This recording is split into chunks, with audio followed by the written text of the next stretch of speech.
yourselves, and then we delve into the topic areas. We'll have an opportunity to do some follow-up calls in terms of questions for clarity and purpose. And then we'll have a Q&A where you, because we want to have it being an interactive session, you also equally have an opportunity to put in your comments, put in your suggestions, your contributions to make the interactions lively and, most importantly, more impactful. And then, of course, we'll also be having some closing remarks from our speakers and subsequently have some messages and solidarity messages from our partners. And then I'll give you some of you updates and announcements, and we call it a day. We're looking that within the next 30 to 45 minutes at most, we should have this interaction for us to continue our daily activities. On that note, I appreciate you so much for joining in. My name is Kobna Longden. I am the National Youth President for United Nations Youth Association, Ghana, and we are partnered to this event. And of course, for those of you who know me in other circles, I'm the Chief Executive for Tech Farm Hub.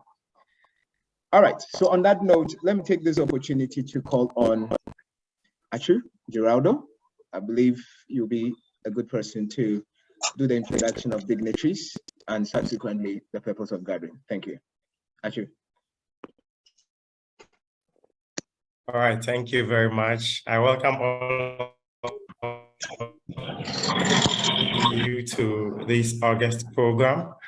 On behalf of the Charles Buckman Foundation and other August partners here, Springfield Events, the hubs, the hardworking young men and women out there, I welcome each and every one of you to today, the National Mentoring Day. And as you all know, this day is set aside for us to celebrate our mentors. We celebrate them. We also take the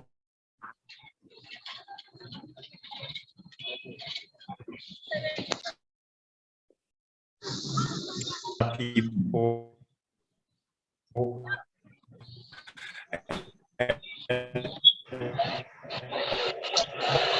also to commemorate a few years back, but before, as we said, he sacrificed good cause, not for the personal, looking at inculcating in the youth to advance humanity in general.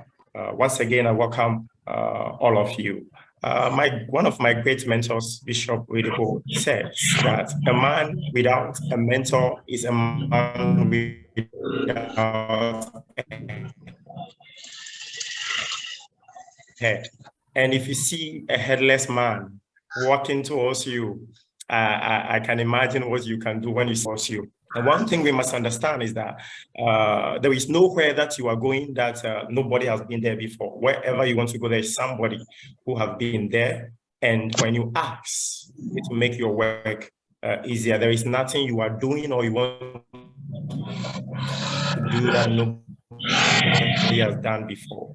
You know, so mentoring is a very critical key for us. And I'm very happy that today, I always refer to us as global captains. Each of us are making a change in our own corner. Each of us are sacrificing our time, our resources to make this happen. On this special day, we celebrate the Charles Buckman Foundation, the Captain Foundation, Springfield Events, and all our partners, and especially our hard-working ambassadors, who are all individuals distinguished in their various jurisdictions. We celebrate each and every one of you. And we pray that this day will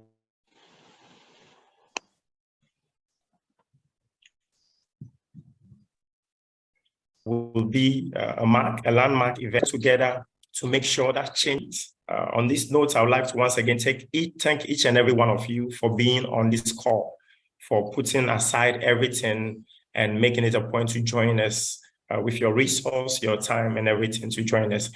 We pray that before this program ends, each and every one of us will be impacted heavily and will be rewarded in various ways. Thank you once again for being on this call as we celebrate the National Mentoring Day and the Mentoring Month and celebrate a hero, Nelson Mandela, who fought for a good cause, who because of him, a country is free today. A generation of men and women are living a life in liberty and liberation. Once again, I welcome each and every one of you. Thank you very much. Kobna.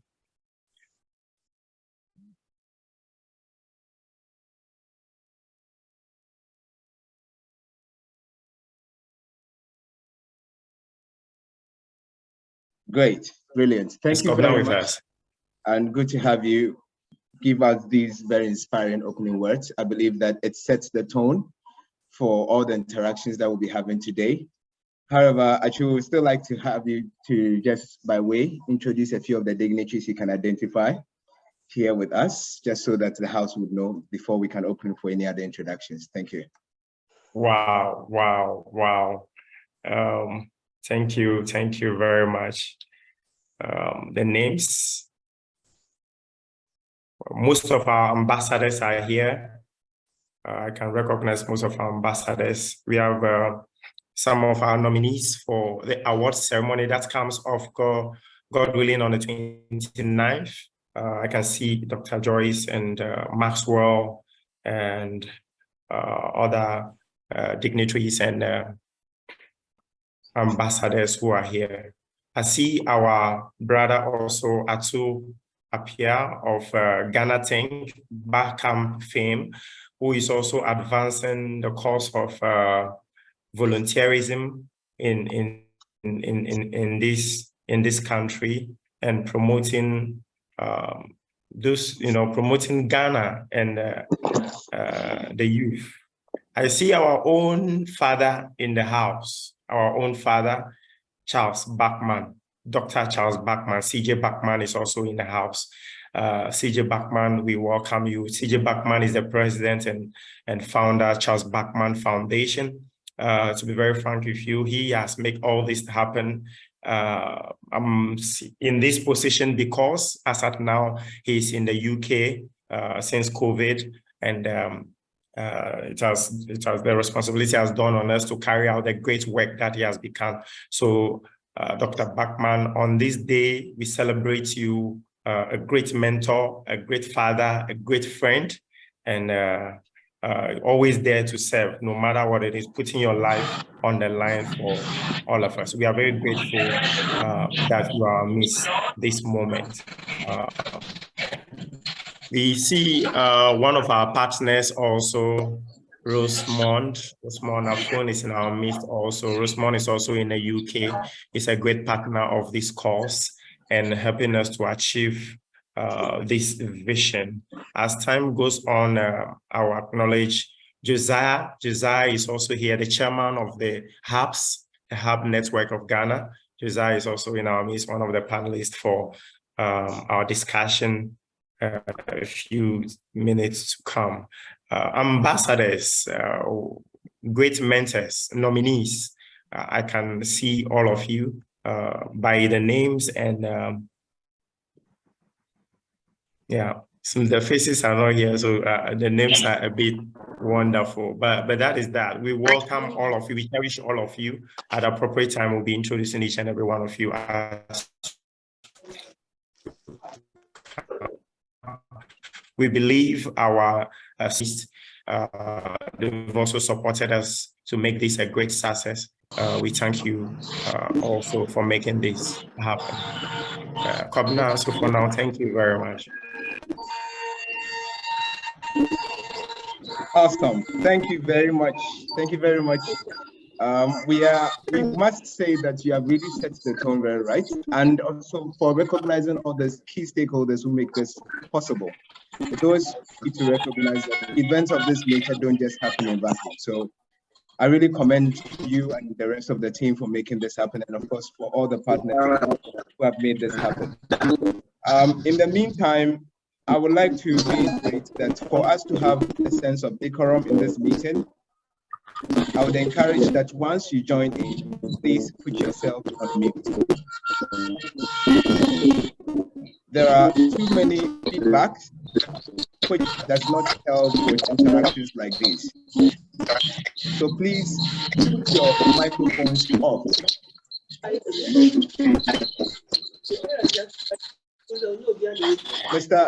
Madam Host,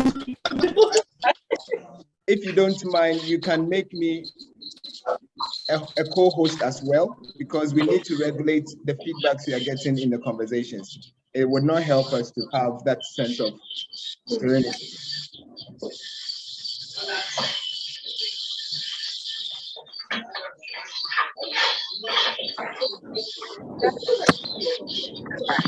Admin, please exercise some activity here and let's get this page quiet so we can delve into the discussion, please. And if you can hear us, please mute yourself. Mute yourself. Vida, Sebri, I'll call your name out. Mute yourself, please. Okay? We are in to delve into something that I believe is very insightful and very resourceful for all of us. It's imperative that we recognize the environment we are in. We'll look forward that your contributions will be tangible as well. We hope that by the time we are done with this conversation, you also have the chance of having your contributions brought to the table. So please, on that note, let's try as much as possible to stay interactive here. Great. So now let's delve into the core of why we have actually met here. We are here to have interactions, and there are a panel that is visible and ready and vibrant to share with us. I wouldn't like to do too much of talking for them because I believe the best person to introduce anybody is themselves. However, in the purpose of what we are doing, I would like to just mention them by name, and once they take the podium, I would like them to introduce themselves to the house. The first that I would call in order of how it's been presented to the general public and not in any particular order is Dr. Obi Ajiman. Dr. Obi Ajiman is the CEO for Impact Center Canada. Dr. Ajiman, please can you hear us?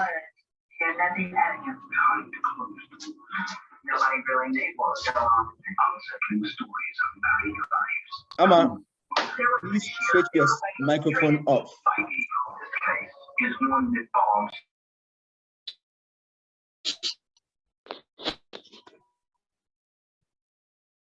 Great. So if we have Dr. Ajiman, CEO for Impact Center Canada here with us. Doctor, please, can you introduce yourself to the house, please?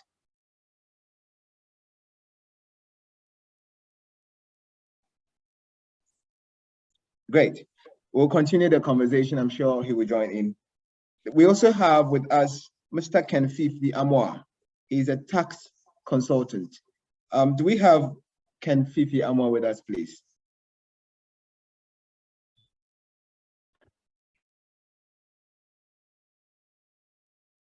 Great.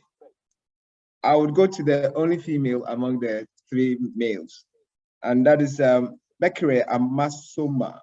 I pray I mentioned your name right, Amasoma. You are Program Manager, Sub-Saharan Africa, Oracle Academy. Great. Please, is Bekere here? Hi, everyone. Great. Can you introduce yourself to the house? Okay, my name is Bekere Amasoma. I'm Oracle Academy Program Manager for Sub-Saharan Africa, and I'm based out of Lagos, Nigeria. And for the academy, so the academy is a philanthropic arm of Oracle Global, which is the multinational computer tech corporation. What we do is we give out resources, we give out to technology better. Okay, so what we do is we provide, resources around base, around data science, around project management and cloud computing. So those are like the 5 core areas that we provide resources to our members. To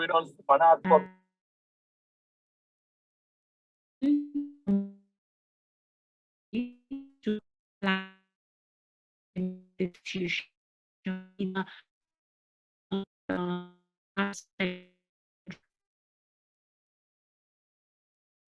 have at least 30% of the higher institutions in Ghana as members of the academy already. So we're really big on ground in Ghana. I hope to visit soon and to expand our footprint across Africa. So basically what the academy does is we are the philanthropic side or philanthropic arm of Oracle that seeks to advance technology education globally. Okay, so that's a bit of what I do. And thank you, Then I'm also very big on volunteering and mentorship. The other side of me that people don't get to know most times is that I lead the volunteer community for so we have 80 to 90 staff of Oracle in Nigeria. And we focused on health education and community building. Those are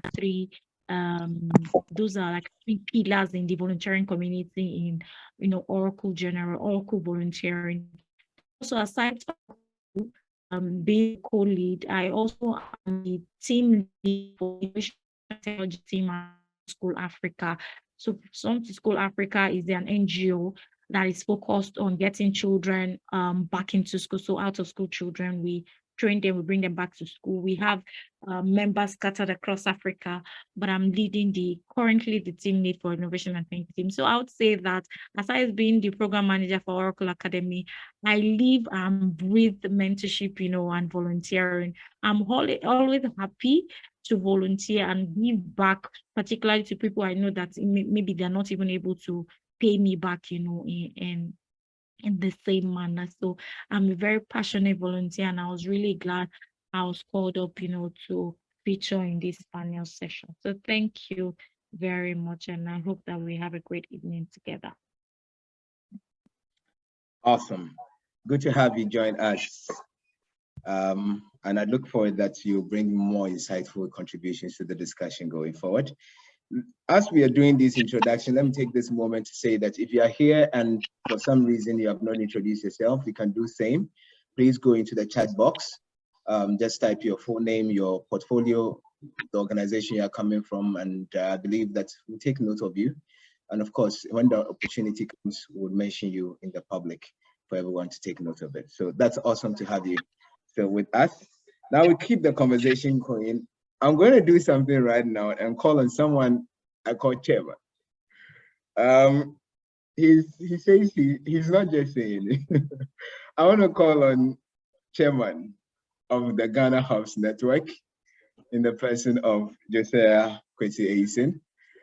Chairman, if you can hear us, please take the floor and can you introduce yourself to the House? I couldn't hear you. Thank you very much. Good evening, everyone. Glad to be here. My name is Josiah Eisen. I'm currently the chairperson for Ghana Hubs Network and also the founder for iSpace. And Ghana Hubs Network is the umbrella body for the hubs, the innovation hubs and tech hubs in Ghana. Currently, our membership is about 65 nationwide. Represented in all the 16 regions, and also with iSpace, I work as the business development and partnership lead. I like working with entrepreneurs and looking forward to an engaging conversation. So thank you very much. Awesome, good to have you. Good to have you with us. I'm sure that the interaction would be very titillating going forward. The next person I'd like to call on is our very own. For those of you who have been in the ecosystem, you definitely know Atu Uzel Apia. He spared Ghana's mentorship and volunteering with a new wave altogether, Barcamp. And I want to use this opportunity to invite him to introduce himself to the House. Atu.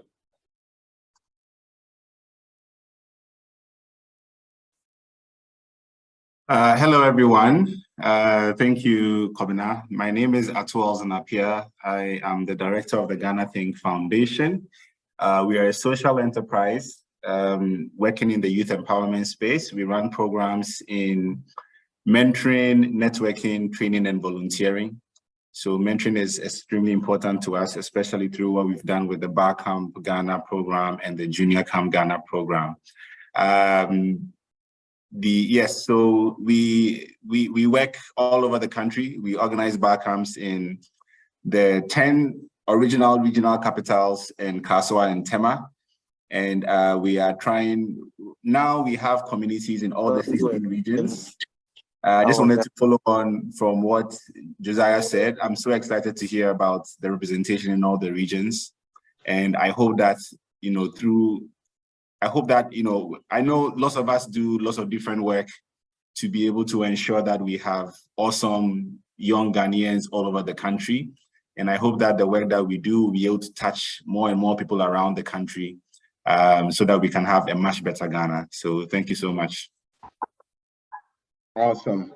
Good to have you with us, Ato. I really, really am excited to see you in this session. Now let's delve deeper. Let's delve deeper and go into the nitty-gritty of our meeting today. So this is what is going to happen. We're going to have some introductory statements regarding the theme that we are focusing our agenda on.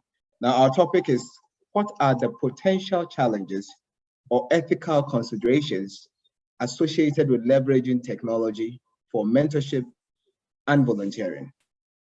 That is one very critical aspect. Then there is a second part to it. How can these challenges be addressed to maximize the positive impact of achieving the SDGs? And this is where we're going to delve into what we are discussing in two parts, so that by the time we are done, we'll have perspectives coming to the table.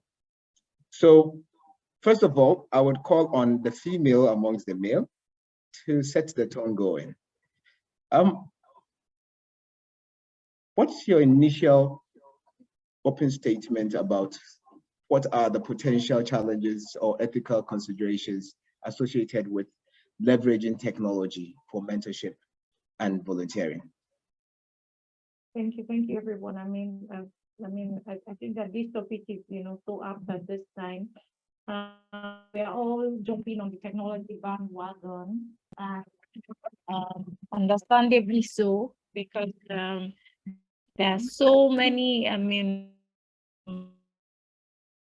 or pros of using technology. Of course, it saves time, it saves cost, it saves money. It provides opportunities. Those are so many things. I've talked a lot about the opportunities that technology provides, but I don't think that we talk as much as enough about the other side, that the cons. Okay, but today I'm just going to share, or alongside with my amazing co-panelists, where we'll try to address the potential challenges or considerations associated with leveraging technology. I feel that technology is such a leveler, and it helps in decentralization. How amazing it is that I'm here in Nigeria and I'm presenting to people across the world. In Ghana, I heard there's somebody who's based in the UK. It only have been possible. Sorry, there's a bit of interruption. Oh, my voice is a bit low. Sorry about that. Can you hear me now?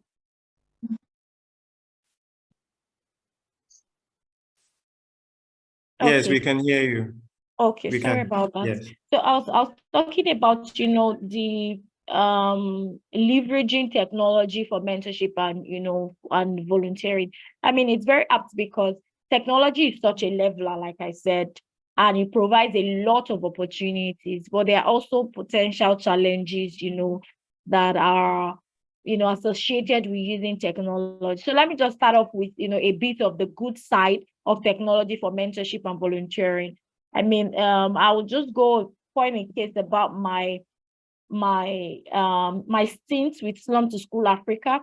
So we have a couple of children who are based here in Nigeria, but are scattered in different cities. So we have children in Lagos, some others in Ibadan, some others in Port Harcourt, and also in Abuja. But we're able to, with the use of technology, reach out and mentor these children directly via the use of technology. We can use Zoom or other video conferencing tools, and lives are being transformed. We'll get feedback and say, oh, you know what, I joined this session that we held and you spoke to me, and it helped me to make better decisions.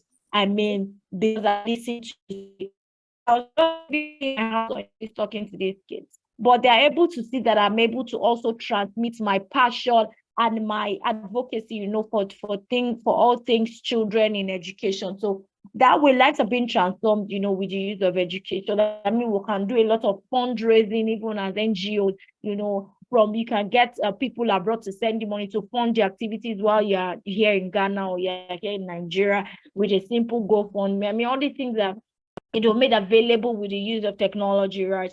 And so there are lots of pros, I can't say. I mean, lives are transformed. You can get hired as you're in Ghana, and you may be asked to come to the UN. I mean, because you maybe attended a mentorship session or a volunteering session with the UN. I know, and the possibilities really are limitless.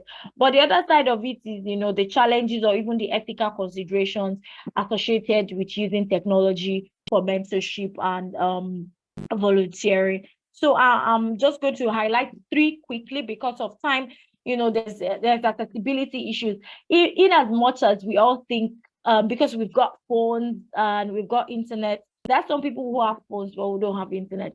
So does that mean that they will now be cut off from all of the goodness that comes, with maybe virtual or the opportunities that technology, presents? So that's one challenge, okay, with using technology. Not everybody is actually online like we think. I mean, it's just very interesting. We think that, oh, we are peers, we're in our mid-30s. When I'm mid-30s or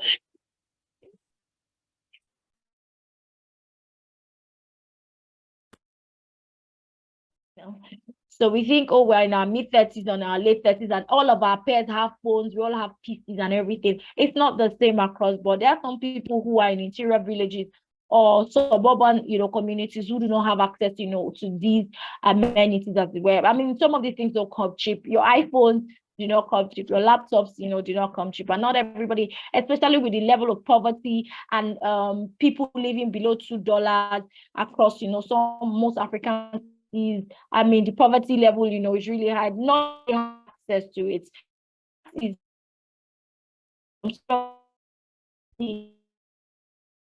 Opportunities for people who are not, across that baseline. Then another thing is that issues around privacy and data privacy, and around that. And sometimes when I go for events or I go out and somebody is trying to, these bloggers or people are trying to take pictures of YouTubers are trying to do their videos, and why did you speak before you're trying to include my face into this your video? Did I tell you I want to appear on your YouTube video? Like, there's a lot of privacy encroachment. I'm a very private person. I mean, I am extremely private. It's just that my work that brings me out, right? But there are these issues. So sometimes you could be on a mentorship call or a volunteering call online, and you're taking screenshots as a volunteer or as a mentee yourself, right? As a mentee, your mentor is taking pictures, is trying to put you on LinkedIn or put you on a social media without you, without your consent. So I think that's a privacy issue. That's a data or a data privacy. That's a breach. That's a privacy breach, and that is one of the downsides. I mean, to technology. Then there's another part of it being there's this thing that in-person activities or in-person engagement brings. It comes with your authenticity. It comes with a lot more quality. It comes with a lot of originality. I believe that when I see people face to face, I mean, I'm the same person whether I'm online or in person. But some people may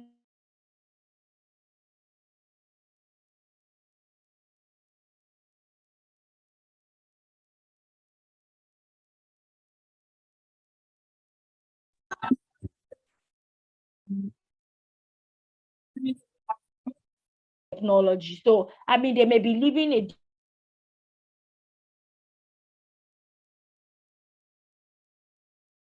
different. Okay, so those are some of the challenges that using technology poses. So I've mentioned 3 things. I've mentioned accessibility. That's one of the challenges of using technology. Not everybody has access that, like we may think. Somebody mentioned it.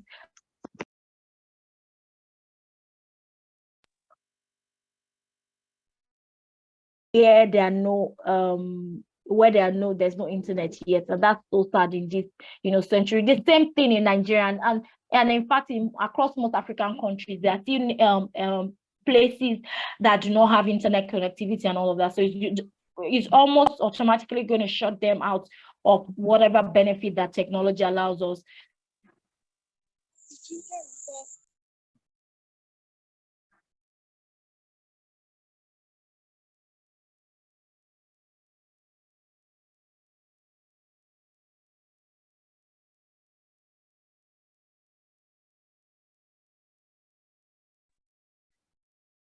Great.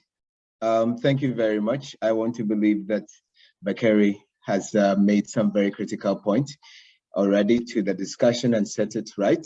I want to encourage that by chance, if you have still not introduced yourself, well, this is the National Mentoring Day, and we are commemorating it with a very special virtual event. The events have been packed for several other purposes, so I'm sure by close of this session, I would let you know other related activities that have been earmarked to take effect.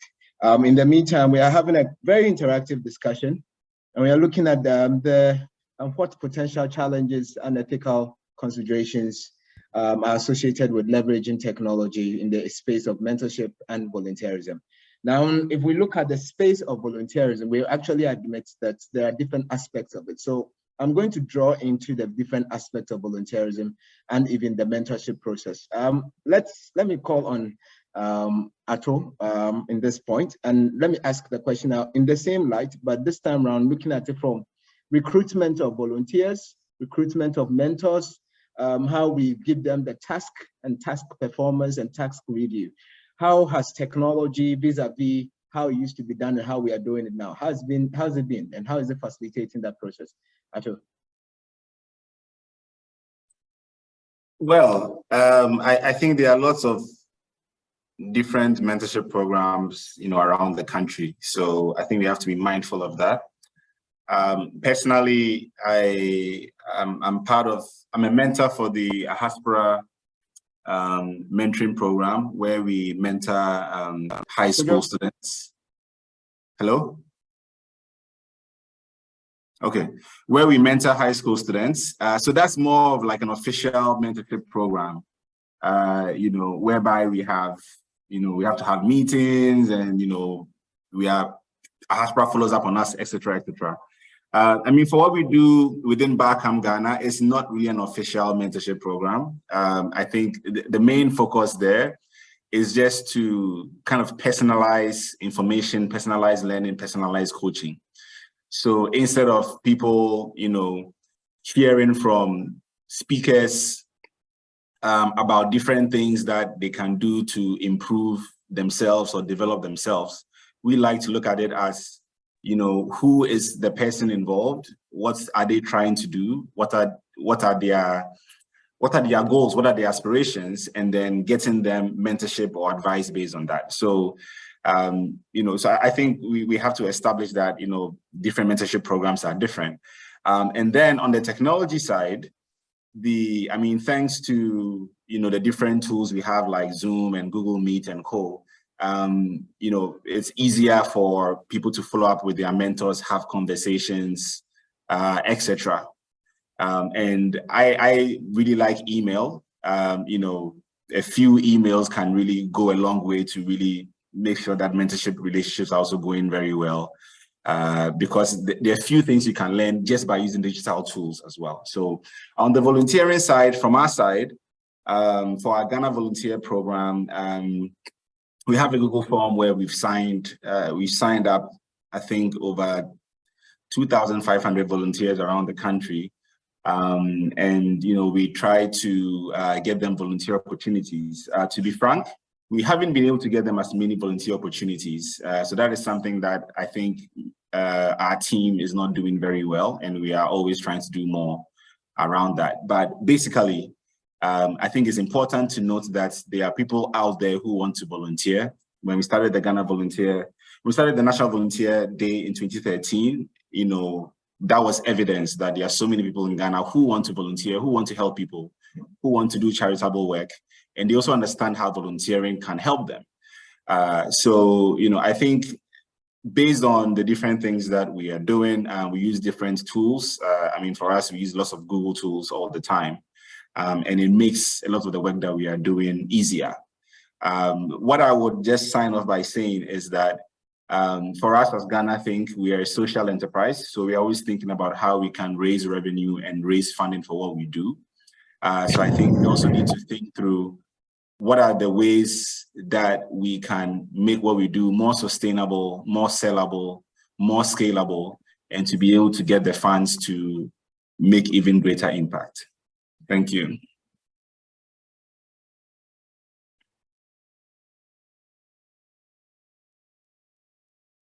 Thank you, Ato. Thank you very much for those ones. We'll surely come back to you because definitely the conversation is still brewing in the pot. And let's take a moment. Now let's delve a bit into the role of innovation hubs and their contribution to it. Definitely they have something they bring to the table. And in the spirit of mentorship and volunteerism, how are hubs, innovation hubs for that matter, tech hubs for that matter, how we connected to that space of mentorship and volunteering? And to help us do that, I'll call on the chairperson for the Ghana Hubs Network, Josiah. Thank you. Can you reframe the question and let me, okay. Well, hopefully I got it right. So it has to do with the connections that innovation hubs, tech hubs have with the spirit of volunteering and mentorships. What is their role? What is their contribution in that space? Okay, so thanks for the clarification. And I think it's an excellent question. And for me, I think one of the things that hubs generally play is to provide a conducive environment for, a startup or to enable an entrepreneur to be able to flourish, right? And part of that element is giving them mentoring, whatever that form is. It can be people, a mentoring network that people come to, interact with at a physical space or virtually. I mean, in the past, it's always been a physical interaction until Corona. So then most things became virtual in that regards. And I think that's something that hubs has to focus on a lot, because the journey of entrepreneurship is difficult. So you need a network of people that have that expertise for you to be able to tap into. And hubs will kind of play that, or will become that bridge to facilitate that to happen. Now, when it comes to people volunteering, we should be able to build, network of individuals that are happy to volunteer. And there's a difference, because the way I say it, being a mentor, you're not physically required to put in the hours into building somebody's business or whatever the case may be. But then if you volunteer, that means you're giving your time to do something. So it could be you volunteered your time to, let's say, to help the person do marketing, branding. That's the physical action itself. But then if you mentor, it's just you interacting with the person and giving them advice on what it is that they need to do. And I think hubs need to do both. They need to have individuals who have the expertise that entrepreneurs need or require for them to then volunteer physically in their startup. Because again, it will help startups that cannot afford these expertise to then be able to flourish and engage. Because again, if I can afford an expert in communication, but then a hub can facilitate that relationship where I can get an expert in communication to volunteer 20% of their time or 2 hours of their time a day or a week or whatever to help me achieve a particular goal, that's great, because they're working for me. So that's something that hubs definitely have to look to. And I think it would then also help touch this whole regional issues that we have, because again, most of the skill sets tend to be centralized, whether it's Accra, Kumasi, Tamale. So if hubs are able to then get you access to some of these mentors in these regions, if you're not in those regions, it's an important thing to do. So I think hubs have a huge role to play when it comes to creating mentorship networks and also encouraging experts or people that have the skill set that is required to then volunteer to support entrepreneurs in that regards. Awesome.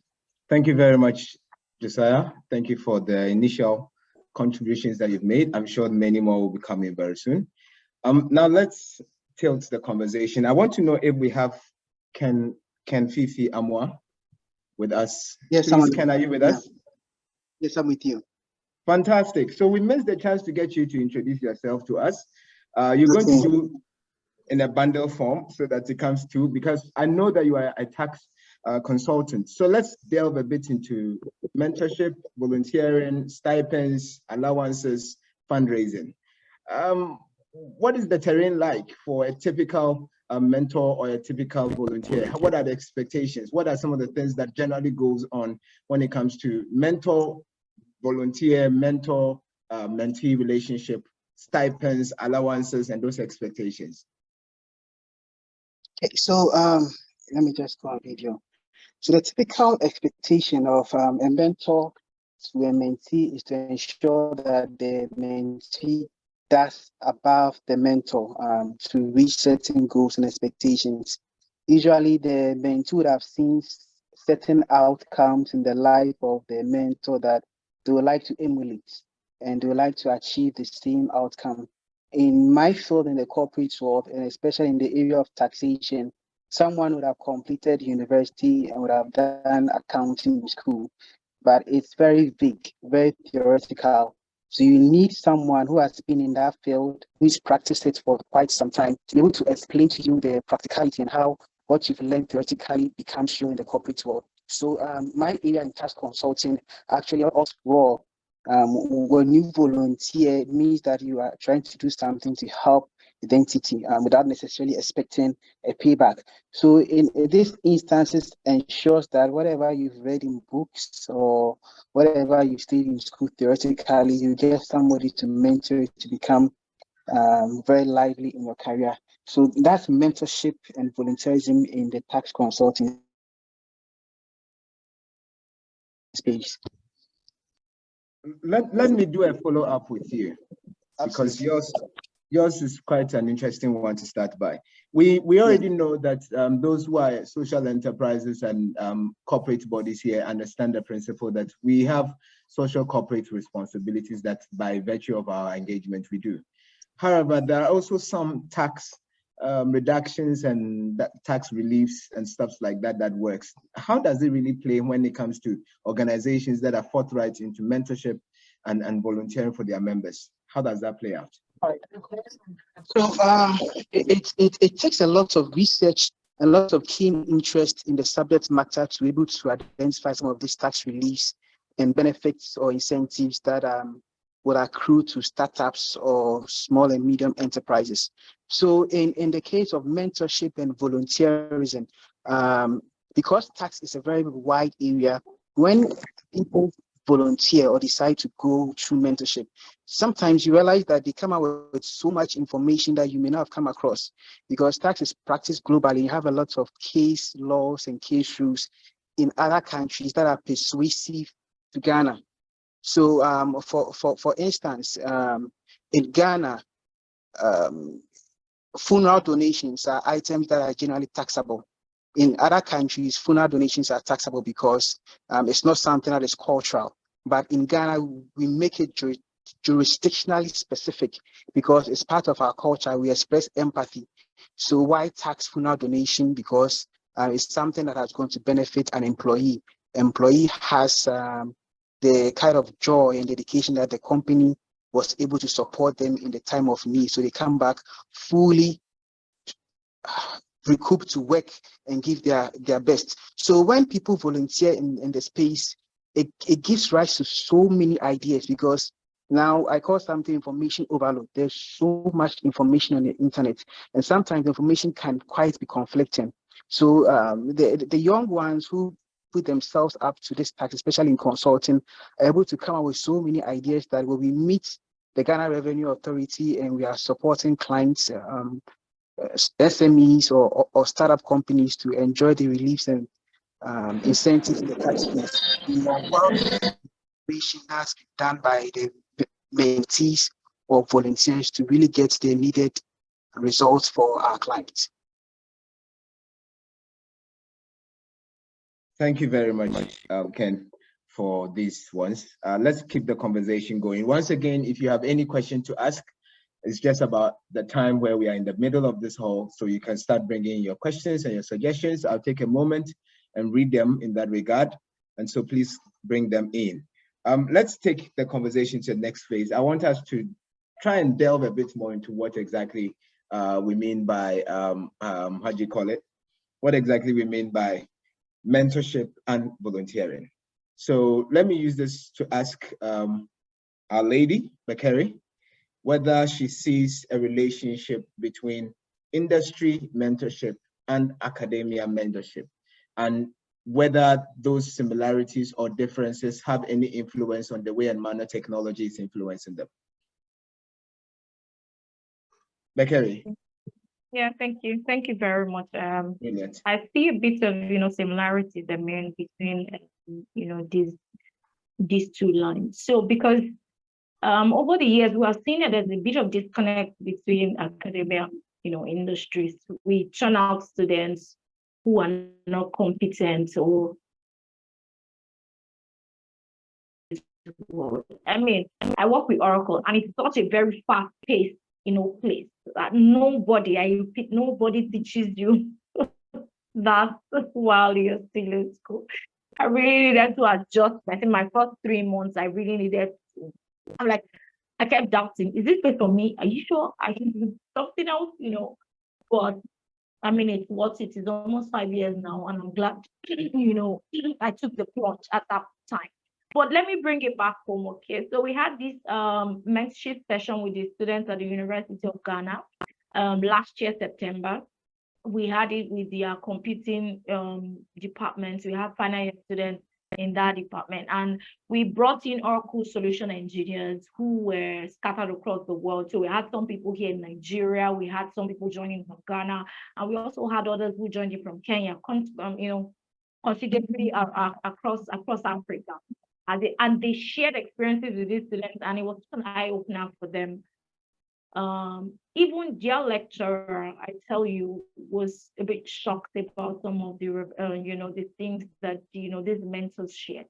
So I believe that it is very important that we must begin to merge academic mentorship, with industry mentorship, because I feel that they are both, separate words, particularly because our curriculum hasn't, across Africa, hasn't yet been reviewed to reflect current reality in the job place. Okay, so we teach them, old concepts, meanwhile the industry is churning out new concepts day by day. Today you're hearing about chat robotics, tomorrow you're hearing about ChatGPT, next tomorrow you're hearing quantum engineering, all of those things. So we need to do more of industry mentorship. Okay, we must deliberately begin to mentor our students while they're in school so that they can get the required skills. So that's why those of us that are volunteers, we always take time, if we get the opportunity, go into the university community, go into the academic community, and we mentor the students. Another thing that we do at the academy and at Oracle is that we organize, boot camps and mentorship sessions. Okay, so at these boot camps, so they're either students boot camps or they're teachers boot camps. We bring industry right? We teach them relevant concepts. Like for the students in Ghana last year, was it this year? Claudia, please remind me. I think it was early this year, February or so, or last year. We had a boot camp for students across universities in Ghana, and it was very interesting. We brought in industry experts who explained this concept to these students, as they are still in school. I was such an eye-opener, to these students. So, there's such a big disconnect, I won't lie to you, between the academia and, and industry. So that's where we need more mentorship sessions across the lines so that we can share relevant information and we can get, we can begin to churn out more career-ready students. So I hope that answers your question. I'm sure that definitely answers the question, but I would like to say that for the purpose of decorum, once again, let me announce that if you are here and you are in this meeting, please mute yourself. It's just rational to mute yourself, knowing very well that people are coming from different backgrounds, and yet we have all muted ourselves. So please don't make it look like it should be a stress. Mute yourself. And admin, please mute anyone who is on. You can be on camera, but to talk, please let us know so we can bring you on board properly. But thank you very much, Bekere, for the very insightful contributions you've made so far. I really know that this issue of industry and industrial mentorship is something critical that I know that Ken is equally very much in the industry. So let me ask this opportunity. Ken, what's your opinion about some of the things that has already come up in relation to what some of the things that Bekere is saying and industry mentorship and coaching? Okay, perfect. So I'm glad you actually asked this question, because when I was in the university, I used to read a lot of books by Norman Vincent Peale, Napoleon Hill. I mean, all these motivational books that prepared you for life. But you enter the corporate world and you realize that the space is quite different. Yes, you need a mentor. You need somebody who will let you know that what you need at the entry level is the basic level of competence. You must know your work. You must have the requisite skills to excel in your work. You must be a star in the work that you do. But hard work alone is not enough in the corporate world. So there's a lady called Carla Harris. She's a thought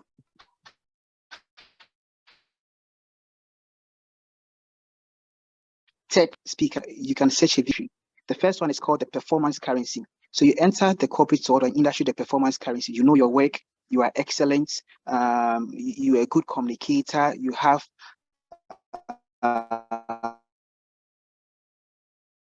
the right appearance, you have charm, performance level. Then after the performance currency, then you need a relationship currency, because a mentor will just help you on all the things you need to know in the corporate world. But to rise in the corporate world, somebody must like you. Somebody must have interest in you. And somebody might say that I want to groom you for the top. Because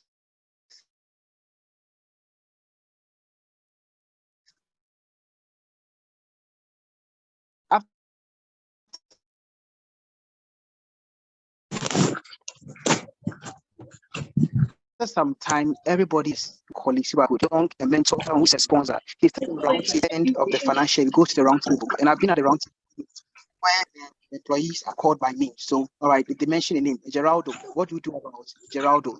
So your mentor or the sponsor at the table is the one who will speak for you, but who will speak for you? Because of your performance currency.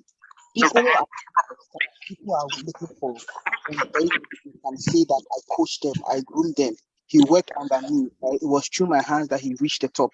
So when you enter the space with the performance currency, you identify people who are at the top, people that have influence, people that you think can help you reach your career. You approach them and tell them in the first place that they should mentor you.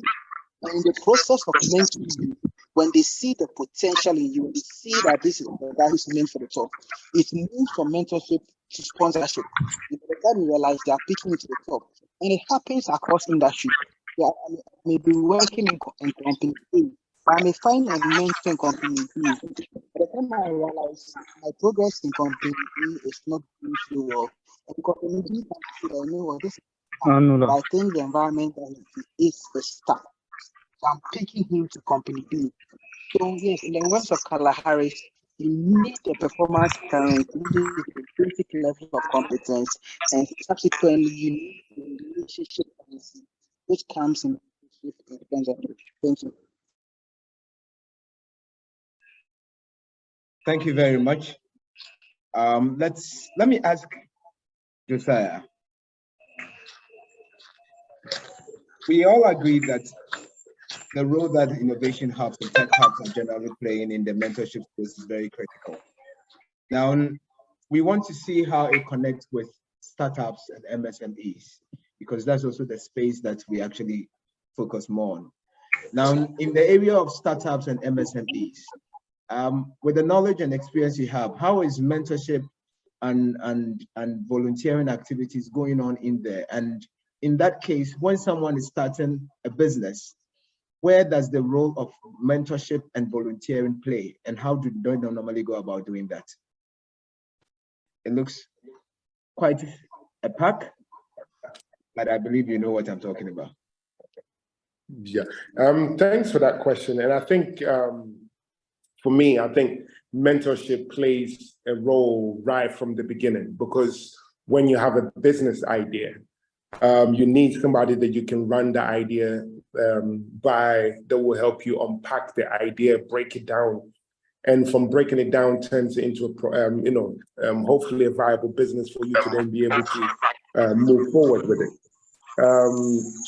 So you will need somebody that will help you even define the legal structure of the business, in terms of what the business is going to be, how you're going to be registered. Is it going to be an NGO, a sole prop, whatever it is, you need advice on that. So you need somebody that will coach you, help you through all of those other things. Usually when it comes to the volunteer side of things, then I guess that's where, until you've done something, until you've moved from the ideation stage, and then the person can volunteer their expertise. And so they then saying that, yeah, because I have, let's say I'm an accountant, for example, I can volunteer my time to help you structure your accounts and all of those other things. Usually those are the things that you're doing, when you volunteer, and you're doing it you're paying it forward, so to speak. So in this space, I think mentoring comes in really from the beginning. Now, I always say that we tend to confuse mentoring with coaching, and that's where the problem starts. So a mentor does not necessarily has to be somebody that is involved in the, the space that you're in, or the expertise, or the, lack of a better word, the sector that you're in. Somebody that's probably has business skills. They can direct you on how to set up a business, how to employ people, but they don't necessarily have to be in agri-tech if you're involved in agri-tech. However, a coach is somebody that has done what it is that you do, that can walk you through the day-to-day basis on how to do the thing that you're trying to do. See, so knowing the difference between what a requirement of a mentor is in the SME space is very, very important. And then knowing what the coach is also going to do is very important. But for me, when it comes to volunteering, it's always going to be a person volunteering their skill set, their time to help you achieve something. So it's very, very important that we get involved as mentors from the very, very beginning, because that's where, things can go really wrong for a startup if they don't have the best guidance. So I think we shouldn't wait to the midpoint in our career before we start saying we need a mentor or a coach. We should literally get a mentor or a coach the moment we have a business idea or a solution idea, because they help you put all of those things together. You might get somebody to volunteer once you've established a framework on how your business is going to run and what you need or you require from them, because then it makes it easier. But when it comes to mentoring, you just do it from the beginning. And I hope that answered your question. Definitely that answers my question, and I'm sure that it answers the same question for any other person who sought to have that clarity. Now we're going to get to this side where your questions are needed. I've realized that many of you have introduced yourself in the chat box, which is very invigorating, because it shows that we are not just, at one point we were 100 people, and we are 97 at this point and still counting. So I do believe that those of you who have introduced yourself, before we close, I'll do a quick one and get everyone to know who joined us. But at this point, we're about to get to the part where you have to be part of the interaction by asking a question, making a contribution. So if you want to join in on voice, please raise your hand. I'll call you before you unmute yourself. You can also chat, put in the chat box, text your contributions, the interaction. I'm sure I would definitely read that in that effect. But before we start that, I'm looking forward to your questions to come. So before we start that, I'll call on Ato and ask Ato, in all of these that we are talking about, mentorship, volunteering, what is the role of young people, youth?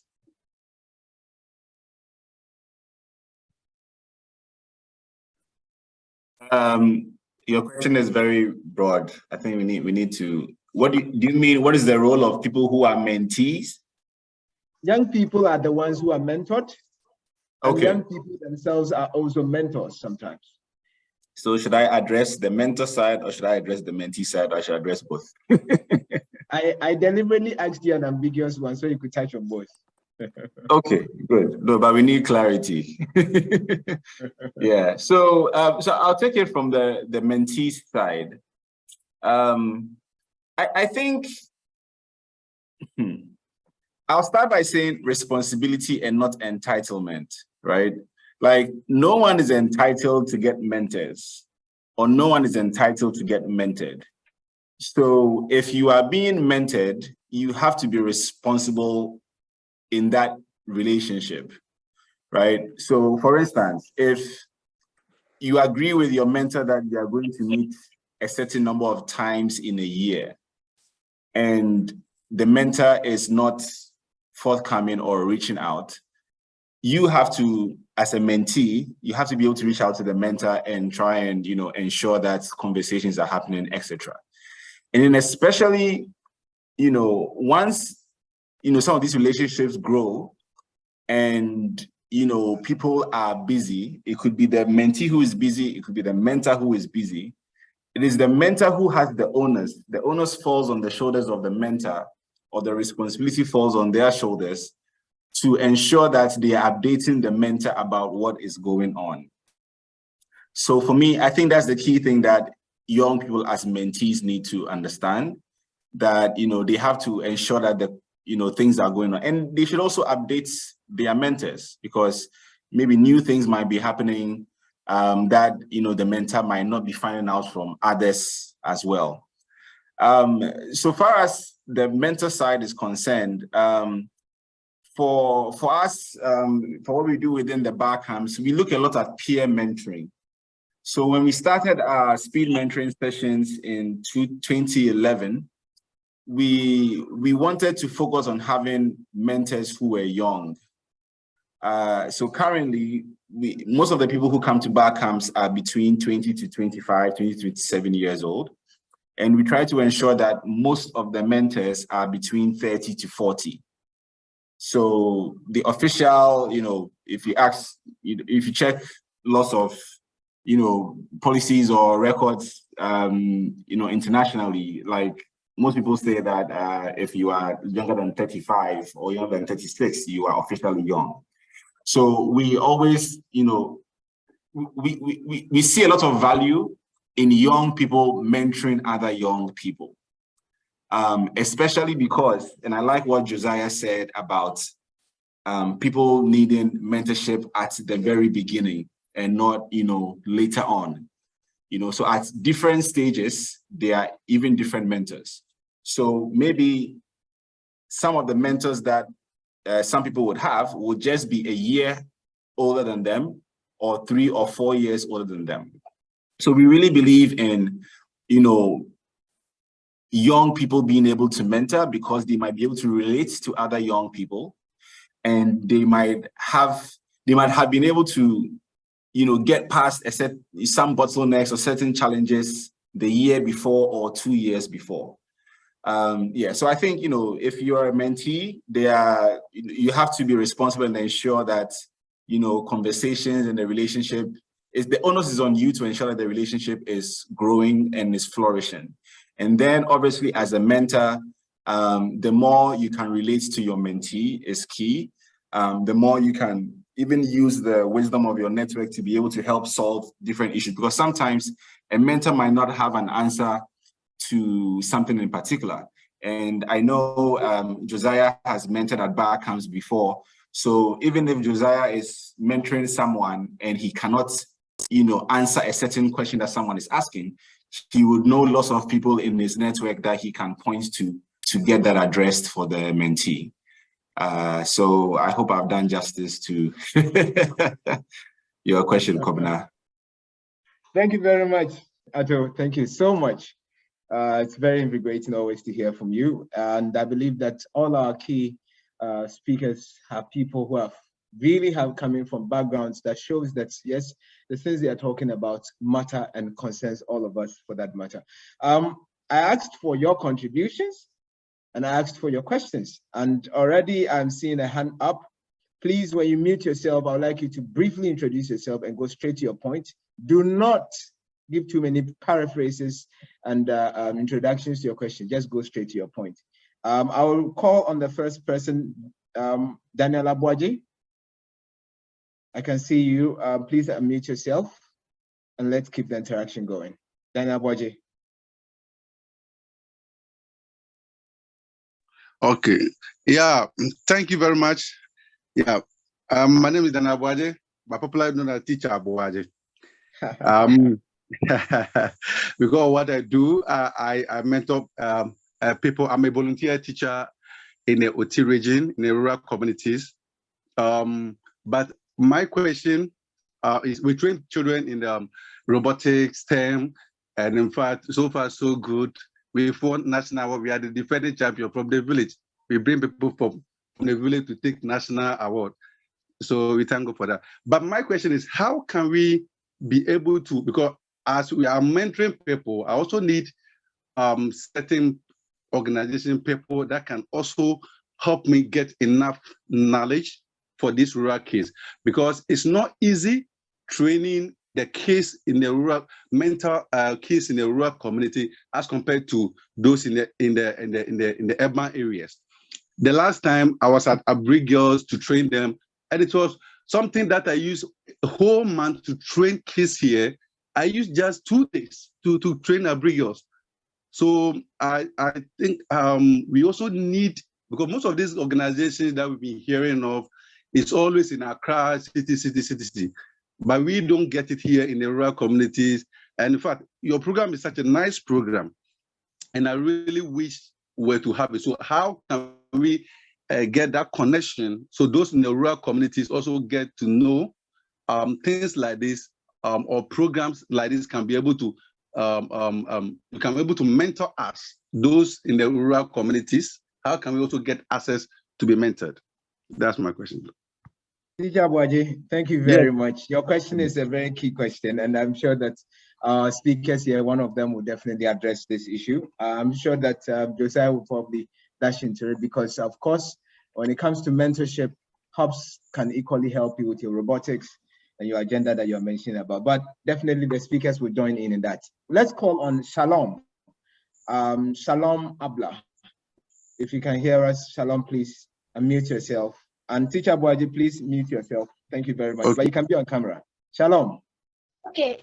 Yes. Thank you so much for the opportunity. I just want to ask 3 questions. Shalom, please, can you keep it to 1? If you ask 3, I'm not sure we'll close just about now. Can you keep to 1? I'm trying to make it very simple. Sorry. The first one is, are mentors supposed to charge mentees? That's the first one. The second one is, can a mentee has like more than 3 mentors at a time?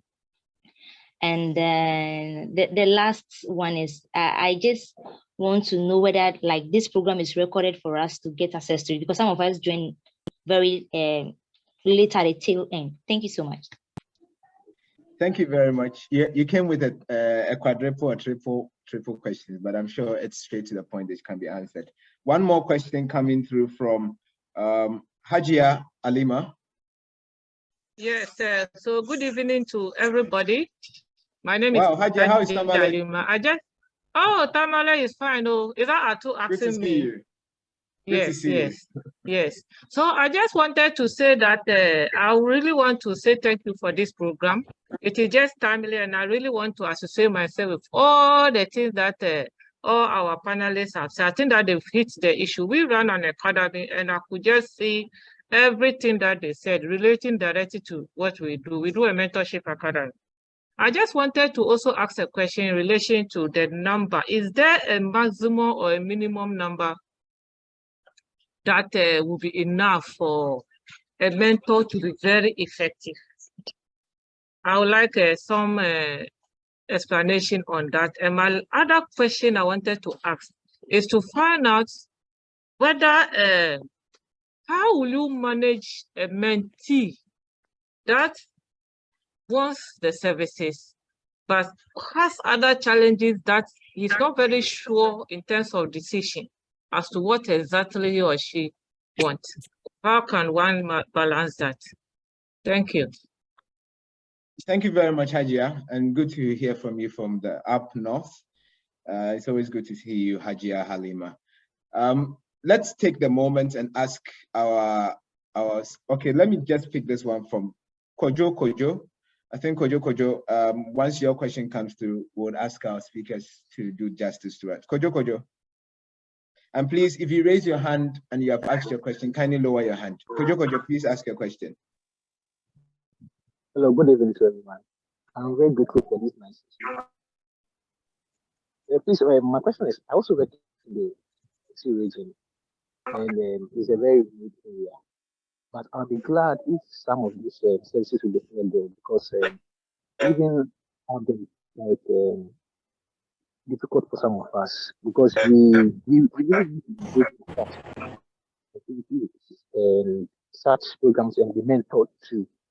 We really need those things down here.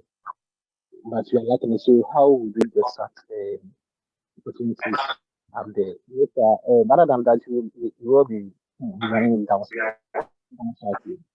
Thank you very much. Thank you very much, Kojo. And I believe that our persons have heard of it. Our resource persons will definitely address some of the issues that you have faced. Let's go straight to some of the questions so that our resource persons can touch base on. Now, there have been questions about reaching out to rural areas with some of these opportunities. I will call on Bakari to bring us the Nigerian Oracle Academy approach.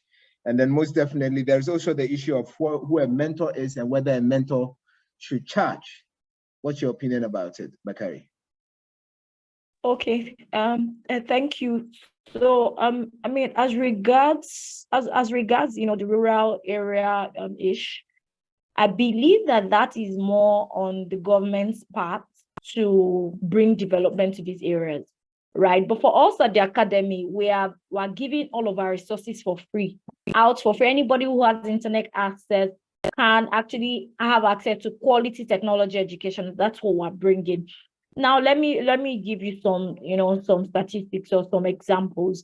To learn software engineering, for instance, in Nigeria, there are some schools that charge as much as 4 million naira. Some other schools will charge as much as 3 million naira. I'm sorry, I'm not able to do that conversion in studies, but we're bringing quality education such as that will help you become a Java developer, that will help you become a database analyst, that will help you become a database administrator, that will help you become a cloud architect, and also to become a certified project manager. We're bringing all that for free. So wherever you are, either you are in the village, you are in the city, you are in the urban area, as long as you have access to technology, to the internet, right? You can even access these resources that will provide via phones. It is mobile friendly. Our apps our website, it is web-based, so you can access it anywhere, anytime that you have the time. So we are decentralizing technology education by providing it for free to students, to teachers, and to schools. And I believe that in terms of infrastructure, which is, I think, what you're talking about, it is up to the government to, fast track most of it. Yeah, corporate bodies can try to contribute their quota, but it's basically, the onus basically lies on the government to provide these infrastructure. Okay, that's why citizens are paying taxes. They should use our money rights to develop these communities. So what's the other question? Okay, so the other question has to do with whether or not mentors should charge fees for mentees.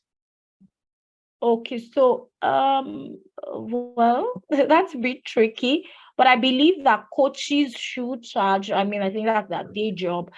But in terms of mentors charging, I do not think so, because that's more or less like them giving back, right? So I'm a mentor at Slum to School. I'm a mentor at Leap Girl Africa. I do not expect that they pay me, except I am stepping into my role as a coach. Okay, then I would want to charge, but I do not think that mentors should charge, because it is sort of a giving, but so they're acting as volunteers. So are we saying that volunteers should start charging? What do you get? So I don't know. I know that there may be some cost to maybe the mentorship activities. Maybe they need to travel to some cities, distant cities, or even cost for internet. But you do that out of your own volition and do it, personally at your expense. Like a few weeks ago, I had to go I had to go on the field as a slum to school volunteers, as a slum school volunteer, and I mean, it is totally at my own expense, okay? And but the satisfaction and the joy that it brings to me is incomparable, and you can't pay me any amount for that. So for volunteers and for mentors, I do not think they should be paid, but for coaches, yes, they should be paid. Okay. Awesome. Thank you very much. And it sets the tone again. Let me ask Ato, your opinion about young people or mentees who can be, the question is whether or not mentees can be involved in multiple mentors, engaging them at the same time, whether or not a mentee can have multiple mentors. And the other question has to do with whether in the area of mentee management, if one of a mentee doesn't necessarily have a clarity as to what they want to do or who they want to become, how a mentor can actually fine-tune them. I will ask Atu this because I know it comes with the experience.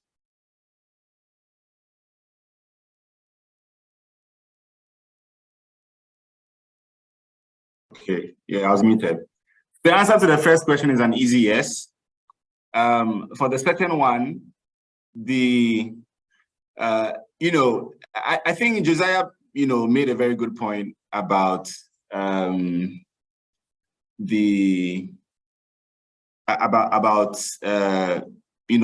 like the mentor does not have to be someone who is in the same space as the mentee, right? I think that's really important. In fact, one thing that lots of good mentors do is ask lots of questions, right? And some of those questions help the mentee understand certain things or think about, bring to the fore certain things that the mentee should be thinking about that they are not thinking about. Okay, so, I mean, clearly, a mentor can always draw upon other people to be able to provide, other information. But I think, the key thing is that mentors, have a bit of a thought process on how to get things done. So even if they cannot really solve something technically or, have the technical or professional tools to be able to get something done, they might have a process that can, the mentee can leverage to get things done. And they should have a network of people who can come in to help, answer different things that the mentee needs. Yeah. Great, thank you very much, Ato. And that brings us just about when we are about to wrap up. And before we wrap up, I believe that we've all shared some very critical contributions to this interaction. It has been the National Mentoring Day, and today is 18th of July, 2023. It's a day that I'm sure in many years to come, we'll be commemorating this very impactful day, the National Mentoring Day. It comes with other activities in the course of time, I'm sure before I wrap this session up, we'll get you to be updated on. In the meantime, we are just about to wrap up, and I still see many more hands shooting up, and that tells you the interaction is very, very, very active. Let me just do two more questions. We have already hit the top of the hour, 7:30, almost done. So I think we are done. We are just about done. Let me call on Benuel Isaac, if that's it. The name is mentioned right. Benuel Isaac, you have a chance. Please get straight to the question. Yes, thank you. Good evening. This is Benuel Isaac, the CEO of Benuel Family Enterprise and Managing Director of Misty's Farms and Agribusiness Hub Limited. I heard some people ask some questions, and I have the knowledge about it. I want to just come out. Someone was asking how many mentors should mentor a mentee. I don't know whether I get that question right. Absolutely, you're right. Yeah, so I think I was engaged in various mentors programs. I was mentored, and I also mentored some people. And I knew that if you are an entrepreneur or a young startup, at least getting one mentor is enough. Should be able to drive your enterprise to where you want it to be. Many mentors will not solve your problem, but if only the mentor that has been assigned to you, you pay a keen attention to what he's mentoring you on, I think you'll be able to get all enough. And that is why it's very good. We ask a lot of questions from to the mentor, and then we'll be able to give us a lot of experience and answers to our questions. So I don't think getting more mentors to a mentee is going to solve the mentee problem, but rather is to pay rapt attention to the mentor and then ask the right questions, and then he will also give you the right answers to your questions. And then thereof, thank you so much. Awesome. Thank you very much, and good to have you join the interaction. Let's take it from Frank Bazuye. Frank, if you can hear us, please speak. Good evening. Yes, good evening. Yeah, my name is Frank Bazuye. Great topic, awesome presenters and speakers. I just want to, my name is Frank Bazuye. I'm the founder of Live Gig Limited here in Lagos, Nigeria. I just want to stress on the fact that we need to develop the volunteering sector in Africa. If it's well developed, it will greatly improve and have a positive impact in economic development in Africa. You know, like SMEs, startup, don't have the fund to employ or to hire service of experts. You know, they can tap into that sector, and it will help them grow and grow fast. So that's just I wanted to stress and to emphasize on the need for us to try and develop that voluntary sectors to help the startup and the SMEs. Thank you. Thank you very much, Frank. We really appreciate your contribution. I believe that it's hit straight on the head as it's intended to. Dr. Rejoice Foley. Dr. Rejoice Foley, please, you can interact with us. Thank you so much. I want to appreciate this event. It's really, really impactful. Now, to enhance the impact, I realized one gentleman asked a question that he doesn't have the resources within the space or his environment for people to benefit from the mentoring and coaching.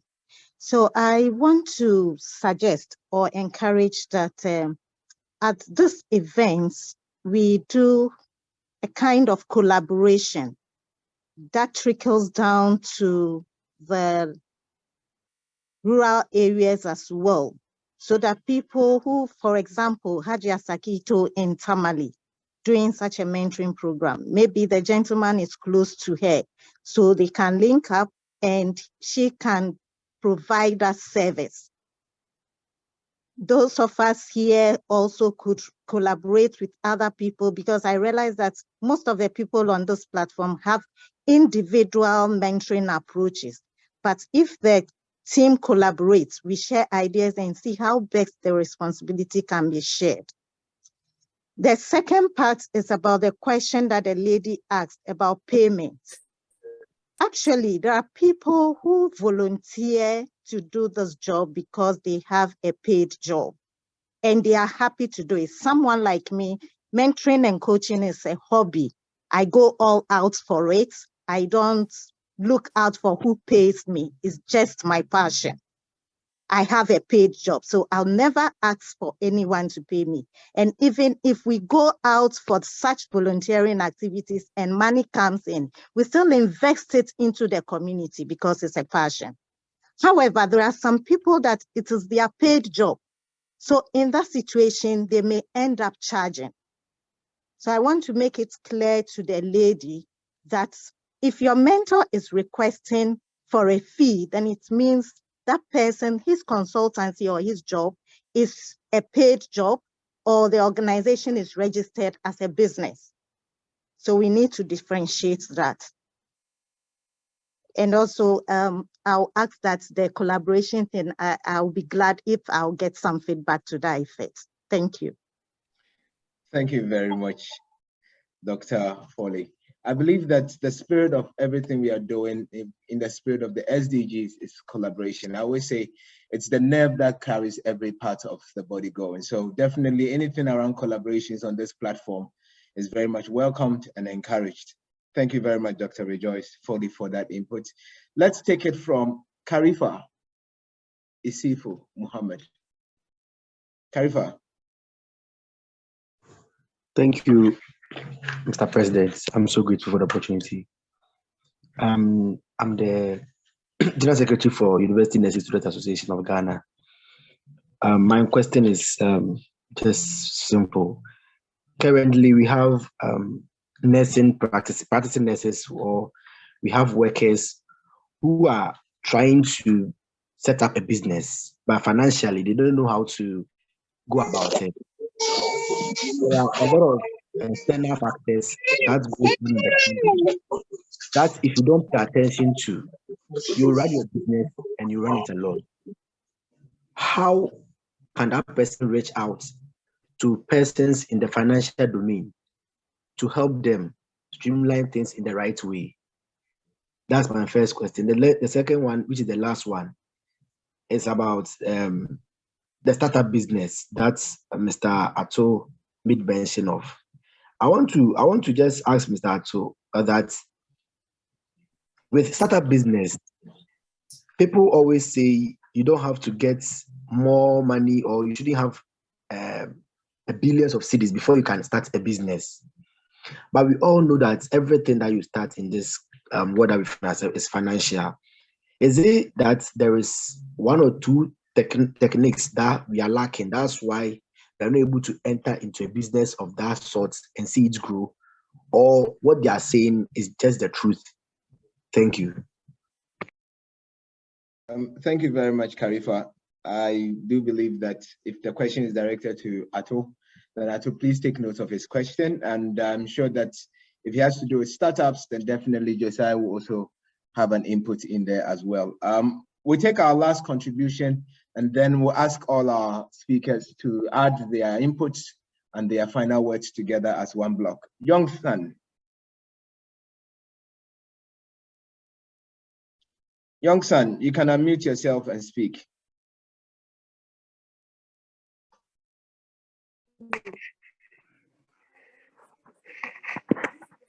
Okay, Young Sun.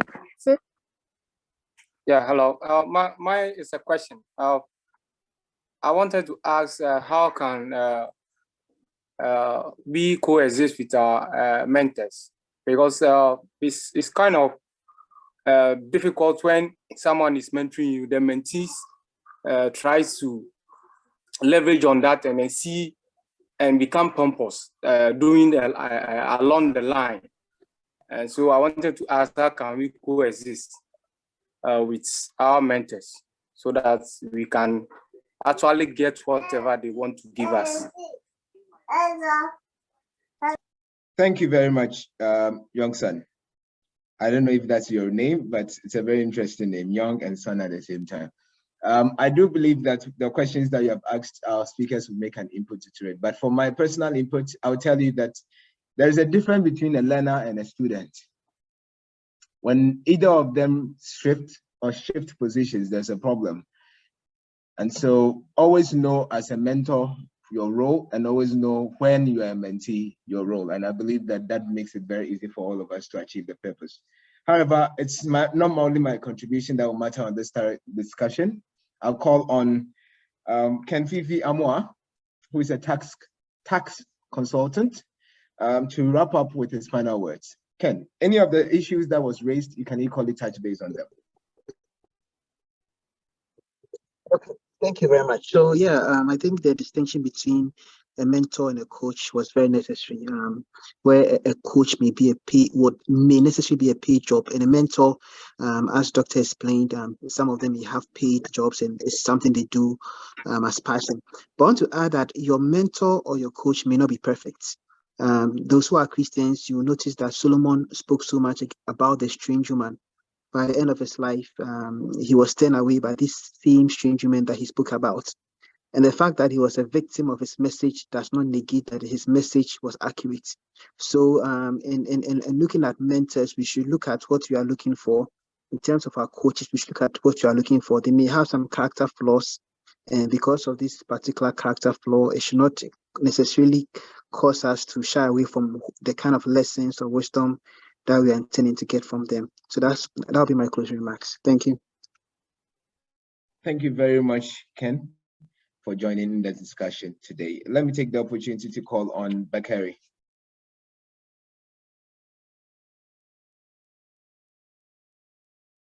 Bakari? I'm here. Can you hear me? Great. We can hear you. Awesome. Your closing words, please. Okay, thank you. Thank you. Very insightful conversations so far. Thank you for everyone who's contributed. There are two things I wanted to chip in. Firstly, I would encourage people who need mentors or who need some sort of volunteer or who are interested in being mentored to reach out. Okay. I mean, thank God there is now LinkedIn, there's now social media. You could as well send messages online to people who you think they can mentor you. And remember, they may be doing it for free, so it is absolutely at their own convenience. So you have to also be patient. Okay, so reach out. I remember there was this organization where we're currently partnering with in our volunteering community. We met them, they met me at an event in Lagos last year, August.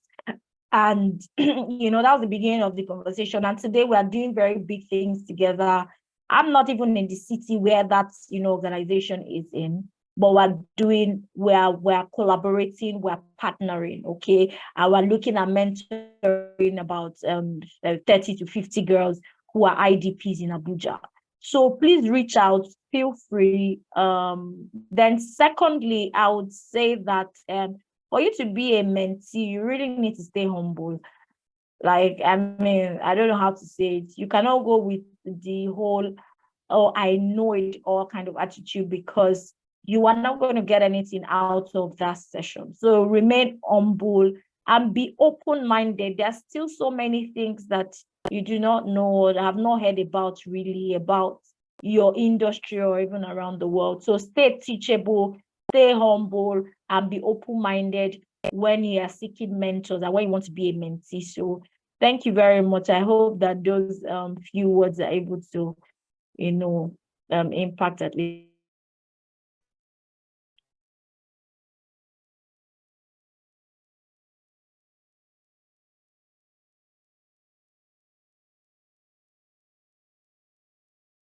Hi, Kona, did you hear me?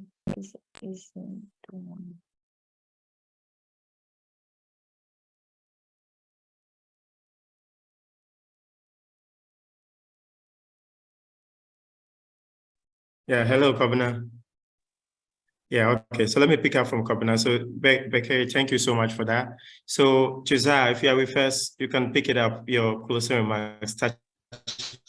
Okay, thanks. Okay, so for me, I think, first of all, you have to know that it's a relationship, and, you know, both of you have to be transparent. Set your expectations from the very beginning, what you're willing to do and what you're not willing to do. And as a mentee, you're there to learn as much as you also to teach your mentor certain aspects of things that they might not know, but not feel entitled to their time, their space, their knowledge. In fact, be privileged that somebody is willing to spend their time to educate you or guide you in that regards. But one thing that I would tell any and everybody that is looking for a mentor is do not use mentors as a route to avoid making mistakes, because a lot of people want to be mentors so that they don't make mistakes. It's almost like, oh, I don't want to make the mistakes, so I'm going to get a mentor. That's not how it works. It's actually, from my personal opinion, get a mentor that helps you minimize and survive your mistakes. So this way you are going to make mistakes, but you have a mentor that would help you minimize those mistakes and then survive them. So do not go get a mentor because that's the most famous person or the richest person or the most knowledgeable person in the room or whatever, because there might be a personality clash. There might be a situation where they might not have time for you. So then it creates the problem where you might feel like the person is not vested in you. So be very selective, be intentional, and do not be entitled to the person's time or space of expertise. But again, go in there to learn, to grow, to make mistakes, and be nurtured in the right direction. So that's all I can say.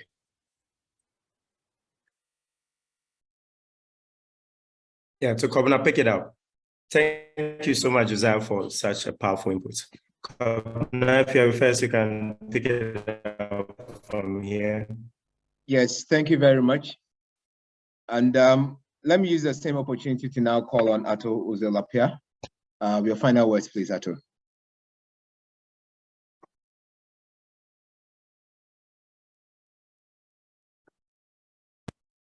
Hello, Ato.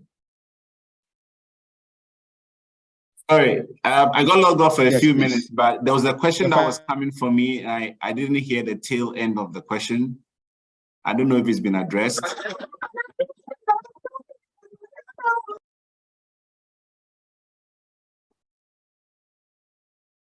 Okay. Yes, please, Ato. Your final words, please. Sorry, before that, I think there was a question that was coming for me, but I wasn't able to address it. So I'm just wondering whether it's been addressed. It was around startup. Yes, there was a question that had to do with, let me see. Can you please recall the question, please? It was something around startups. It's not about I've forgotten who was asking it. For the purposes of clarify, you asked that question. Can you clarify? So I was just asking that more often we hear people saying you can start a business with just a small amount of money. Yes. But we are also being convinced that you need like millions of cedis before you can start a business. Is there any technicality that they use in starting up a business with a small amount, or is just a hearsay? That was the question. You are saying that we are being convinced about the millions, and then you say hearsay. Unfortunately, in Ghana, there's a lot of hearsay. People say a lot of things.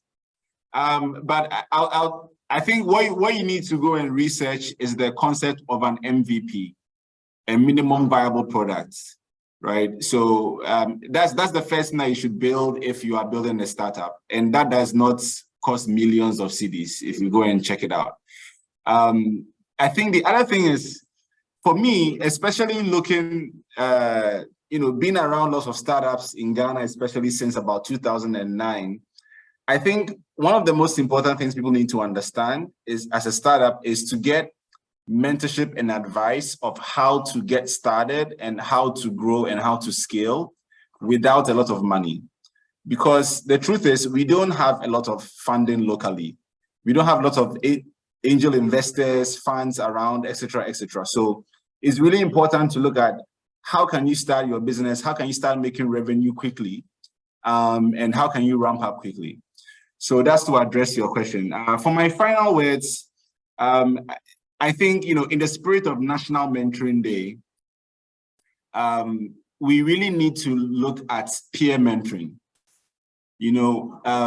Some people send me WhatsApp messages that they couldn't join this because when it was up to 100 people, they couldn't join again.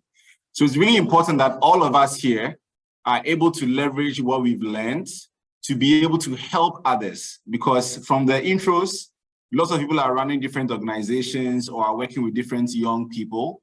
So it's important that we, as persons of influence, and I'm talking to everyone, we are able to ensure that good information must spread. So if we get good information, we must make sure that it spreads so that people around us can be better, people around them can be better, and can have a much better country. Because if you have much better citizenry, then we'll get to the point whereby when we are raising funds, it will be easier. When we are building things that are impactful, people will want to promote it and support us. So, let's continue looking at, peer mentoring. Let's ensure that good information is spreaded. So thank you very much. More than to everyone.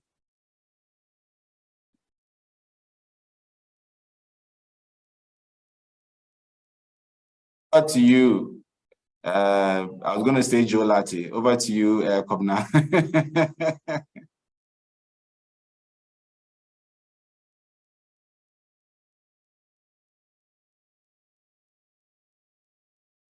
Kobna, are you with me? Right. So while wait for Kobna to get on board, wisdom shared here. We thank God for this moment here. I must once again say a very big thank to each and every one of you here, especially Bekari, all the way from Nigeria, who has joined us. And we appreciate also the great support Oracle Academy has given to us to make this project a success. To be very frank with you, we'll have this conversation, a bit of it continue during the awards night on the 29th of July. So please, if you want to hear a little bit more, you want to see the faces of the people, you want to see us and feel us and you know, take some more wisdom from us, join us again on the 29th and then take a lot more and get know that people get to see how best you can make a very good use of these networkships, collaborations, and every input made here. We're going to take it in a account to work as organizations to make sure we all benefit from this vision. We again want to let you know that we are celebrating on this National Mentoring Day, Mandela Day, the spirit of Mandela, the fact that he fought for a cause, not just his personal interest. And then he went to prison for 27 good years. That is sacrifice. That is some of the joy in getting things done. And that is the spirit each and every one of us must possess in volunteering and in mentoring. You must stand for something. And this will be the commencement of this vision and revolution. Kobna, thank you, and then you can pick it up from here.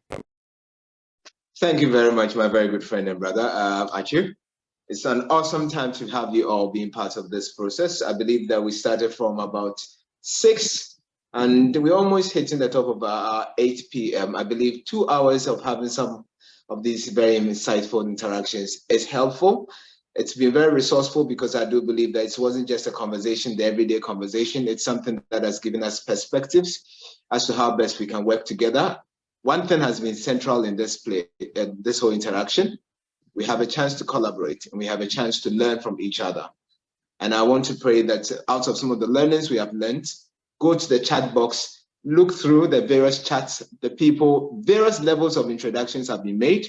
I want to commend the Ambassador of Suriname to Ghana, Her Excellency Fidelia Galon. I realize she has joined into the discussion as well. And I saw a couple of other dignitaries that have equally introduced themselves to that. So now take advantage, go into the chat box. You will see LinkedIn contacts, you see names to LinkedIn, you see contacts, email addresses, phone numbers, WhatsApp names. Go in there, pick it up and keep the conversation going. Get a chance to connect with somebody beyond the conversation. And I'm sure it will turn out good for all of us. I want to thank you all once again. Quick one. So we are expecting Her Excellency, the Ambassador of South Africa to in our midst. I'm not sure right now if she's in our midst, if she's around, or her representative. I will be very grateful to hear from them. The Ambassador. Awesome. Then let's do some quick one before we wrap it up because it's not easy to have excellencies in your midst. Yeah. Let's call on the South African Ambassador to Ghana. Your Excellency, if you're with us, please, you could kindly have some words with us before we call it off, call the days done. Or if we have a representative from the South African Embassy representing the Ambassador.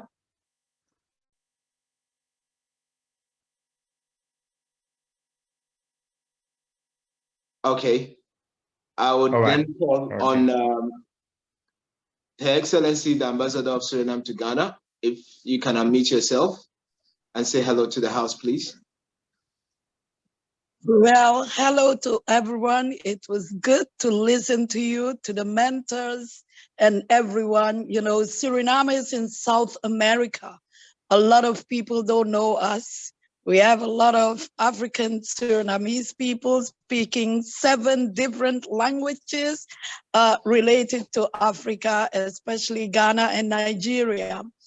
And I have engaged some young people of my country, but next time I believe they will participate and I will bring over the message. Mentoring is a very important, even if we are old, it's not only the youth. We older people need to be mentored as well by you, the youth. And mentoring without asking for money is the best payment you can get. Because when you see someone reach a level, achieves because of your mentorship, that is the payment that you cannot put it, how do you say it? I'm Dutch speaking, you know, how to say it in English. In English, it is like reach a level that you never knew the person would reach. And to know that you contributed to it, it is wonderful. So keep on doing the good work and God bless you. And Suriname hears you as well. Thank you all. Awesome, awesome, awesome. Good to always hear from you, Your Excellency. Fidelia Grand Galon, and thank you for joining the session. And thank you all, honorable members, dignitaries from various backgrounds, executives. We've had multiple CEOs joining this session. We've had people from the various ministries, people in Ghana, out of Ghana, back in Nigeria and other parts of Africa who have joined in. We also have people from outside Africa, most definitely. We have had Europeans joining in, and of course, South America joining in. It shows you that we have dealt with a global issue. Mentorship and volunteering cuts across spheres and sectors. So we really want to say a big thank you all for making this virtual conference possible and very interactive. Like I said, there is going to be the in-person one coming the 29th of this month, and we look forward to have more interactions from there. Is there a feedback, please, Achu? Yes, so Governor? Yes, please. Yeah, so it's a quick one. So we are not done yet. We'll be done in some few minutes. We'll quickly call on Daniel Owusu to give us a call to action. And then we'll hear from our great mentor and the one who birthed this vision, Dr. Buckman, is also on the call to also share some wisdom with us before we call it a day. So if Daniel Owusu is on the call, you know, it's your turn. Awesome. So Daniel, also please unmute yourself and speak with us.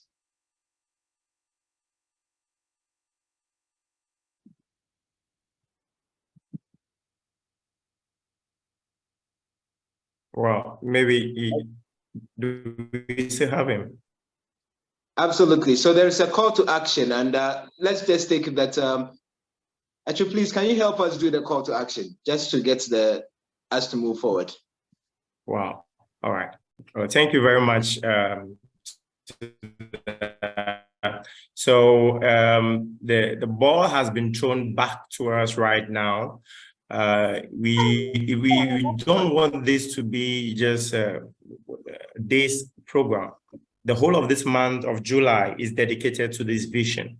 And what we are saying is that, look, take one person, take 1 hour, mentor that person, get to know that young person who have started a business or a project. Today, we were in an interview in Kingdom FM here, and we were playing a video of these adolescents who say, look, very soon they'll be done with school. And when they are done, they are going to take people's husband. So wives out there, get ready. We are coming back home and we are coming for your husbands because there is no work to do. That is the level at which we are right now. Yeah, the adolescents who are finishing senior high school are coming for your husband. So this is the crisis in which we are in. We, each and every one of us, must take, it's a responsibility, and it's a shared responsibility. So we don't want the communication, we don't want this discussion to end here. Let it all take it a point. Those of us who have begun already going to high schools, going to junior high school, senior tertiary, community projects, let us get involved. Get in touch with us. If you need other project mentors to come on board, we are there. That is why we are having this discussion. But individually, in our own capacities, let us see how best we can contribute to the success of the community and alleviate poverty by empowering people and then, bringing prosperity everywhere. So each and every one of us has a role to play. This is our call to action. Let us all get on board and make it happen. On this note, Dr. Buckman, are you there? Yes, I'm right here. That was excellent. That was excellent. Everybody's done a great job. You've all done a wonderful job. Geraldo, Claudia, Josiah, so good to see you all. I'm telling from Barcamp, Kovina, my God, you are all awesome. Like you said, I like the call to action, but I'll just leave you on one note, something that as we were talking, I picked it, each one, reach one, mentor one. So Eromo, I call it. So everybody reaches one person and mentors one person, something good will come out. There's so many factors that are going on that we're wrestling against, even as mentors and volunteers. The society that we live in is not enabling. So we need to create the enabling environment first, or else everything these wonderful people have taught it might frustrate you because they've been through the pain for you. I'm doing a series now, which will become a book. My pain is your gain. We have made all the mistakes and the errors, and you need to get it right. So I am ever so proud of every one of you. And I can't name you all. So Danny and all of you guys, this is enough. And I can't wait to get back. I'm coming back soon, and we're going to have a big party, a big get-together networking where we begin to talk to each other. Thank you all so much. Everybody that is on board, thank you. Thank you. I am so proud of all of you. Things are going to happen. There is something that is about to happen not just in Ghana, but in the continent of Africa. There's a shift, there's a change. But the sad thing about change is that if people are not ready to sort of make sure that the change is established, we will go back to square one. But with you guys, I don't think we'll go back to square one. Everything is going to be all right. Thank you so much. And thank you, Geraldo. Thank you all. Thank you, Kobna. Thank you. You are awesome. Thank you, Mr. Josiah, my brother. I miss you so much. Thank you. And I took from Barcamp. You just powerful word. It will come. It will come. Things are going to change. Trust me, it will change. Can't wait to get back. Can't wait to get back to Accra. See you all soon. Huh? God bless you. And thank you all for coming on. Thank you. Thank you so much. Rosemond, are you there? Rosemond Afo. Sister Rosemond. Hello, Rosemond, are you with us? Hi, Gerardo. Hi. Good. Hello, Rosemond. Do we have Rosemond here? Okay, Daniel, you want to give us some few words again? We missed you. Let's take some words from Daniel. Okay, so what I would love to say is, I know within the mentoring journey, a lot of people have had issues, and a lot of people have had some regrets, availing themselves and also making time for other people. In the a spirit of collaboration, let us just revive the interest and also do what we can do to help. And an additional call to action, as Ato did, it's at least we should do also at least mentor 5 people before the year ends. So if I see on the page, we are almost 70 plots. So at least each person should be able to mentor 5 people and let us know how things went by, so that we can also celebrate you as a mentor and what you are doing for the ecosystem. Thank you.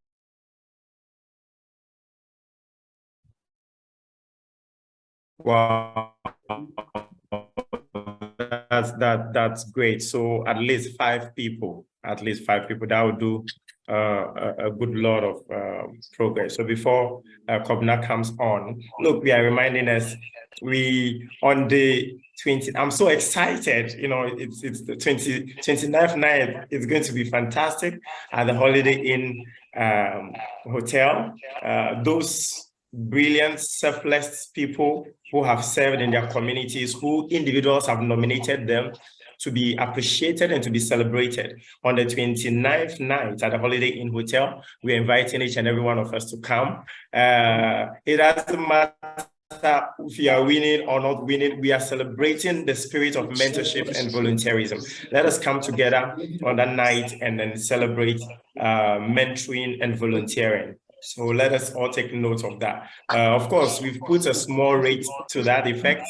Let us do well to put in some susu from now so that we can be able to make it happen, you know, for us to have a beautiful session. It's going to be beautiful people with good hearts all coming together. And it's a good place for us to network. It's a good place for us to leverage on each other's projects, experience, capacities, and expertise. It's a good place for us to make a change. And partnership is what we're preaching in achieving the sustainable development goals. So let us come out in our numbers. And as I said, tonight, before tonight ends, we are having the nominees in their various categories. It's coming out tonight before, so be expectant.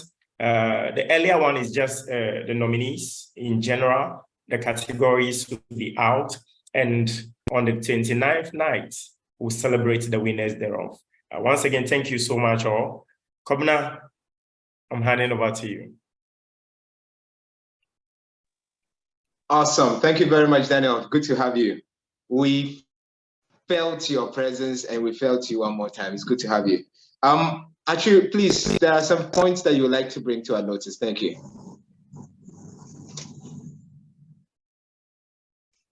No, Kobna, it's me. I've made the inputs, Kobna. You know,